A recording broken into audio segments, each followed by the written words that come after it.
Good morning mga sis. Today it's Friday. So nakaprepare ako ng breakfast sa mga anak ko. Yung tasty at saka donut na palaman. Tapos scrambled egg. Pili sila na ipapalaman. Nabili ko pala yan sa Dali ng 73 pesos lang palaman. Tapos yung tasty is 39 pesos. Pagkatapos ko silang ihanda at saka pumasok na sila, ay nag-prepare naman ako sa sarili ko kasi kuhaan ng card sa school. Kaya naligo na ako kaagad. Tapos uminom ako ng vitamins kasi feeling ko umaga pa lang ay pagod na ako. Itong Be Well Seaweed Zinc 24 plus 6 promo. Yan talaga yung katuwang ko para kumabay resistensya ko, lalo na sa edad ko na matanda na.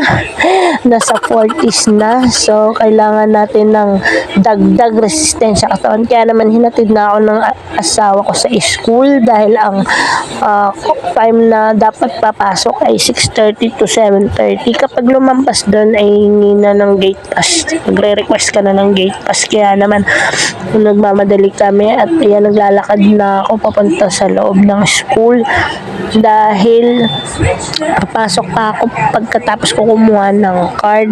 Kaya sana nga pagpunta ko ay wala ng meeting, magbilis na kaagad kasi ayoko balik dahil babawasan na may sahod.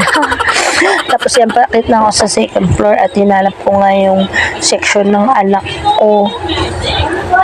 Tapos, ayan, nagtanong ako. Pagdating ko nga sa room nila, biglang bumait yung anak ko. Nung nakita ko, hindi siya makulit. At ayan, hindi siya mapalagay kasi natiten siya dahil first grading ay mababa yung grade niya. Kaya kinakabahan siya, mababa pa din. Buti na nga lang, ang laki ng tinaas. At yun, natuwa talaga siya at natuwa din ako dahil may improvement yung pag-aaral niya. Pagkabigay nga ng card ng teacher sa akin, ay pinirmahan ko agad, tapos binalik ko din para hindi na malukot.